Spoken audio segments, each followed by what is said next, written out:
ton le bon pousa yamba pousa parabar pousa ropa yam wa tombe zile ninga la wakat le ninga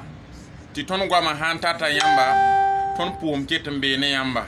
auto kete yaman tuman premier la voix de sans voix, le motivateur de démotiver, l'encourageur de décourager. Libam pamataba ne kwese la kibaya nan leben nekta putinre nektab yam nektab tarsa ti mota mana kibare ti yam wata yungo yam leben de rigo no ren ti fo tabden kende na fo tabden yita te netandi ka konfo la ton nan kelam profita kare on winigi e nibla ni se ba sanda hami tar bwala ti sanda gun message ramba bangai saiti hanka mikam ti yam nenge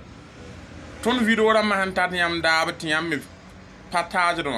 la yam me mani commentaire dama bangai saiti gwam ni se ba hin ketama adaka bum hanama hotoni ayo o yam me kelna ntabba di ton kenge ton nan kenge komba la ninga wa tiya woto bala ya nibne ni se ba han tataram da ba ngila ton ho manda kwa wala donc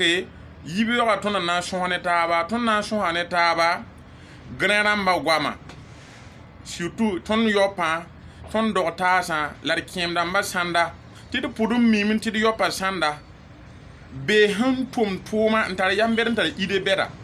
donc ton hon gomna ka général ya hanket nan ka yibbu kobda wo wala ton hon son hodne wa voilà ti kuingo le ngadon wa fo yo lo waneda yama handad ne de mi gom minum duni kan bi to nyano kuima agoma minum wo me donc ti ton ha yo na mari ngese yam na mi kam ti wo doka saka sa posa bala ton nan gomna ton nan ka it kan je kan kenga niveau bede waye ne ka ton to ta chem de bi 6e nka man CP1 na ton de ngomne ne bla ni suba ne han ton 20 euro nka mi tum fo honna tum pa wakir pisi men nsuye nu tum de fo kamiye lebro fo kamiye fo leben katar shur na to on zam tum ne dan bangi tinyo yira fo taya fo yo la fo katen tum ne taya fo so de kembi fo yo la fo katen tum ne ti fo nya roma la fo katen tum ne fo nya ma wo la fo katen tum ne banga sa ti fo nya ma wo kadila fo zakai ayuma han kata fo ya yi katen piri fo po yi wo men ka ta de ne ken ba ni ton nan kan yan cuise chanso zinga jeune damba grenama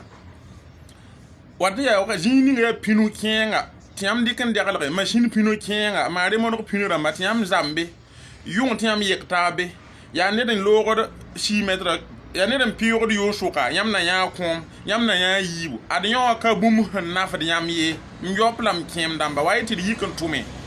voilà fo shinyo yu mana le bon ba la fo je fo saka pour fo korora mana buru kanyanda yode remoro ka pine kiya yam handi kan degala ya nir mobile pine ya nir mobile ne orya ti mobile pino men waya to bnya ka leben to pine pa lan ke den ken lome ni Ghana la Nigeria wo ko logora ma wate la yam ndik pino ko dan na ta ban do ko jibene nir hampur ya tuya ya widra yawa kan na fo tonde kan na fo yam bara mane maramba yi kan na fo yam kim da mane yam yopa yi yikiti tume tubi yalam ti kuima agom yanga lude ka kwar gwam kwabara la gwam lube wakat ninga ya gwam lube soko men nje fo hun gwam on lube nafa fobi hanka na fo bo tweme ya ti vima kana yan hongu foe ada kana yan hongu mami voilà il mbanga sa ti vima wakat ton hon vivim le ninga runa swati ton wesir de mengan tume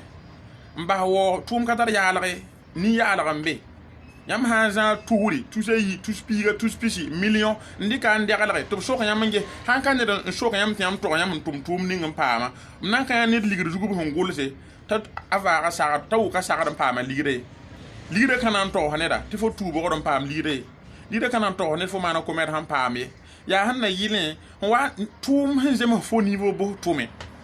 tinye de be fo parate mboro fandate la dakalam hanziye fo kalam ha me fo na pa ma parla biiga fo kwa ma ha wa yiki fo ten charle blam tum sida bala fo menga la han ka tum dala inda fo menga de ngi pipi karan samba nton wan karam fo kwa ma karam fo yopa inda fo yi fo pipi karan samba nton wan karam fo pentan tasa fo mitin sa tinir men ha yan fo viva model menga bela tin tiki on copie fo pa ma yi bumbu yama nan ye kwaya di exemple obelam ti toujours son wan dikde toujours wen kadi kede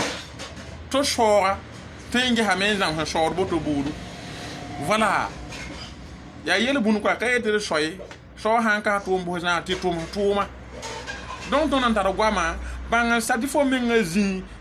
nya zagali manka azagal singa ton nifi fo hon et paramari heba fa na to lo ya journal li men be wazin yon tom ne fo nan pa ma fo gwama nyoro fo ne me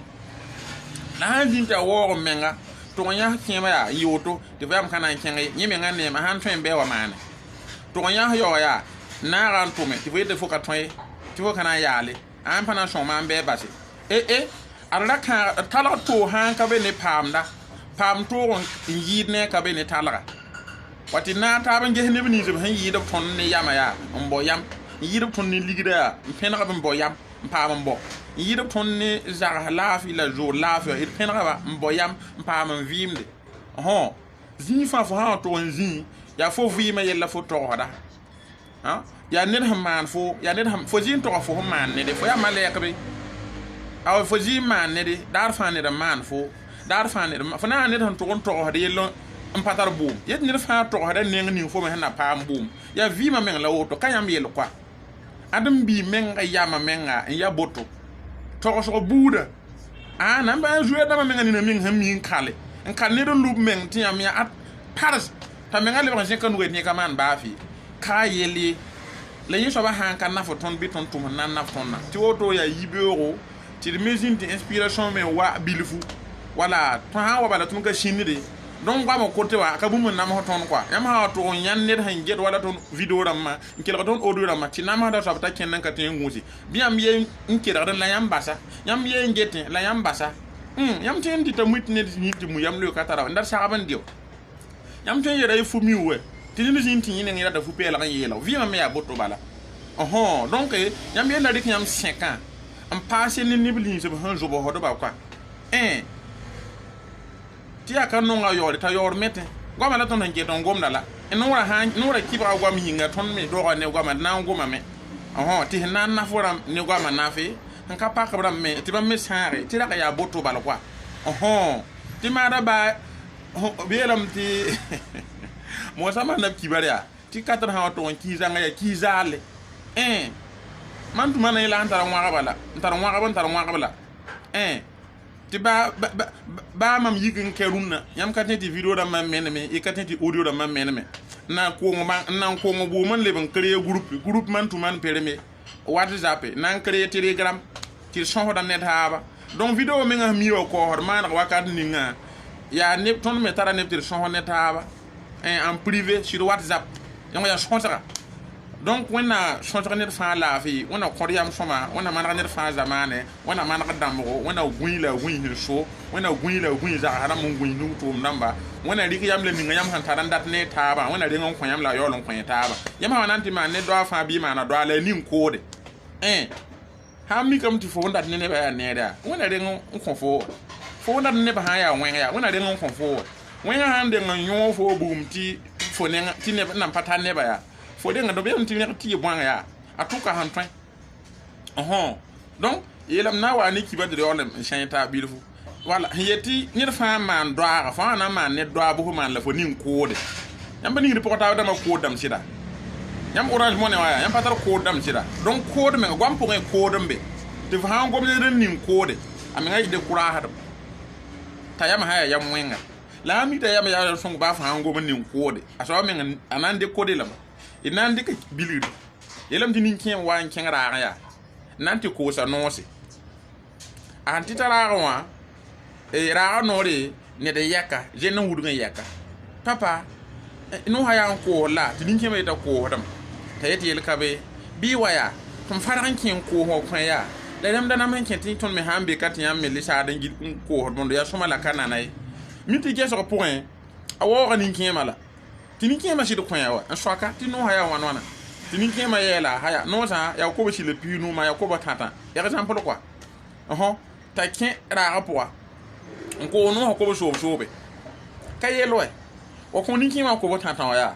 ou bien ko ba shi le pi no ya la fata la ho nyon ro awa yela ni kema ti ayo adno urada no ko ba shishi la runa no ha shirkin yara a wuso yayin nan kiti no hara ya bonna tinin kema yedi de kabe bo de yawane ta shi to ndere on wa koni kema tinin kema rere la mana doara yela song ning fo hon song mama pupelem ning fo hon de kama mama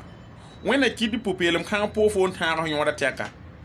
wena kidi pupelem kan po kwa mon po ya ansin ti tan duna yikri ne da hanyan hanje ha de kuraham tede mi gam de ayam ko be ko ba tala bi nu han do la bi re la da kan mame ni kema na do ni kema ka kan bo la fo menga ham mi ti fo ngera moya la fo njeti do aga le ba kan donc ya ko le ni kema ninga mam kam mi fo kema nda ka po la ham mi kam te fo songa mame ya wena songa ho ham mi kam fo mana mam na fa ya wena na fo kwam la na fo ya kansi donc jam si do ninga ne kode ene yam na pa ma la ya simple quoi. Merci et encore merci. Excellente journée à toutes et à tous. C'était encore Man to Man Premier, la voix des sans voix. Et je vais profiter de cette vidéo pour poser le groupe Man to Man Premier sur WhatsApp. Merci et encore merci. Rendez-vous au sommet.